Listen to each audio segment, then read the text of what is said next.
Hi, I'm Zach with the Game Forum, and this is my review of Resident Evil 3 on the PS4. Starting off with the graphics, I want to say that there is an improvement over 2. The lighting, you can really tell. The character animations feel smoother. The facial animations seem like they're more refined. Overall, the graphics are pretty much the same as 2, Resident Evil 2. There is a slight difference in the deterioration on the zombie limbs. They don't completely deteriorate like in 2, they kind of just pop off and disappear. It's still pretty gruesome and brutal. The Nemesis does look pretty gross.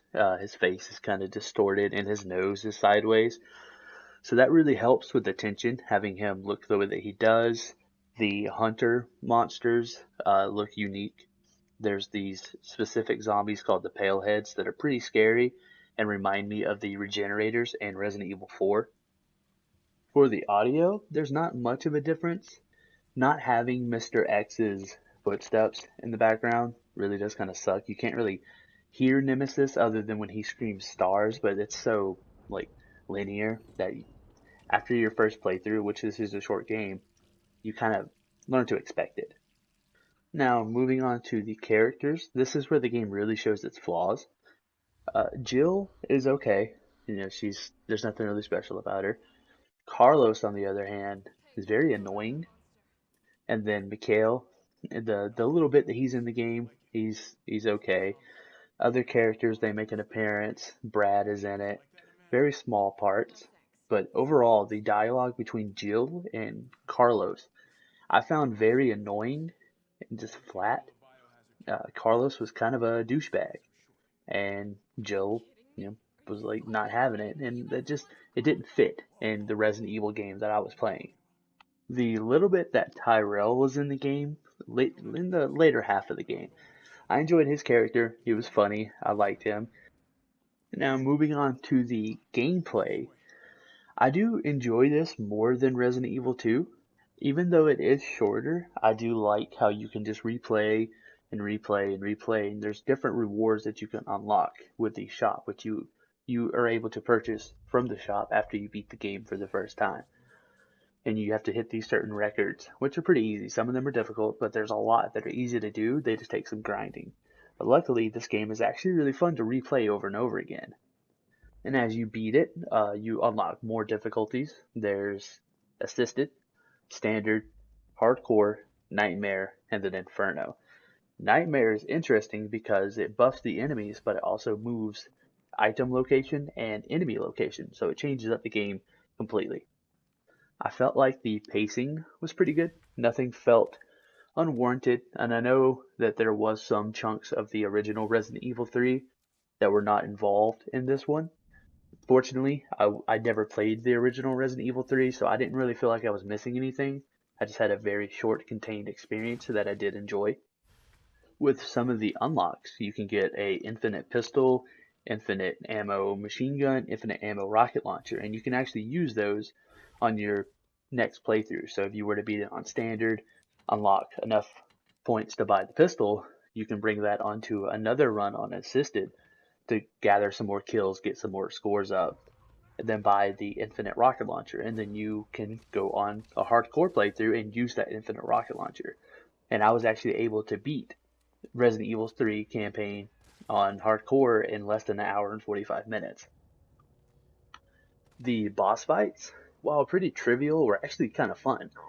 I liked the different phases of the Nemesis fights. They felt challenging from the first time that I played them, and then once I unlocked the more powerful weapons, they were fun. Like they were just you can skip through the cutscenes, you can lay out the boss in like 4 or 5 rocket launcher hits, and then you can continue on to the next thing. I really enjoyed the pacing, how you can just kind of like speed through and get new rewards, unlock new records, try to best your time. There's a good variety of environments. Not so much on the enemies.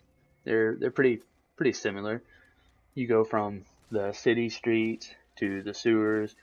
You even go back to the Raccoon City Police Department from 2. And then you can go to the Nest area, which is like the umbrella science lab that is under this hospital. The hospital section I actually liked the most. I felt like it was cool, it was creepy. There was enough enemies there. There was enough traversing around, enough rooms to go, items to find. There was a couple puzzles, and you fight some new enemies. So I really liked that part a lot. I also liked the section where you have to defend from the zombie swarm that kind of comes through. Whenever you unlock the infinite rocket launcher, you can use that part. Just keep loading it over and over again to farm kills. So tip if you ever need it. And now there is a dodge mechanic that I didn't really use a whole lot on my assisted and standard playthroughs, but on hardcore and nightmare, they're really coming in handy. You can actually unlock a book that'll help you get the perfect dodge every time. It really, really helps a lot. I also enjoy that there's a short amount of weapons, but you do get to utilize every single one of them. It doesn't feel like there's so many weapons you got to pick the favorites. You get to use them all. Even when you unlock the infinite version of those, it still feels like, oh yeah, there's plenty to use. There's enough game for you to use it in different situations. And now moving on from the gameplay to story, there's not really much of a story. It does take place as the same time as Resident Evil 2. I believe it's a little bit before, but it eventually like catches up. I mean, it's pretty typical. I never played the original three, so it was all new to me. But it's still, the zombie outbreak happens. You try to find the cure. You're going in the Umbrella Labs. There's a monster that's chasing you. It's pretty traditional Resident Evil story. I did enjoy it. It didn't feel too cheesy at parts, even though there are some sections where the dialogue just kind of it just didn't hit for me. But overall, I still enjoyed the story. It was good. It was fine. My initial playthrough took me just under 5 hours, which is the perfect amount of time with the amount of story you get from a game like this. Now, moving on to pros and cons, I do enjoy how short it is. It's really replayable. It has tense moments, and the graphics are pretty good for me. I enjoyed it. For the cons, the dialogue was kind of poor. When you go back to the Raccoon City Police Department, I wish it was a little bit longer so that way you could spend more time there because I thought that building was just so awesome. Even though it was already in 2 and it was a little over a year after 2 that 3 came out, I still would have liked to explore it more, especially as Carlos. He had the machine gun. You were kind of there while the liquor was doing its thing. So it just would have been cool to go ahead and like be a part of that, see how that would have played out and experience more of that police station.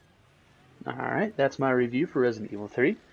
Let me know what you think in the comments below. Don't forget to leave a like, share, subscribe. I will see you later.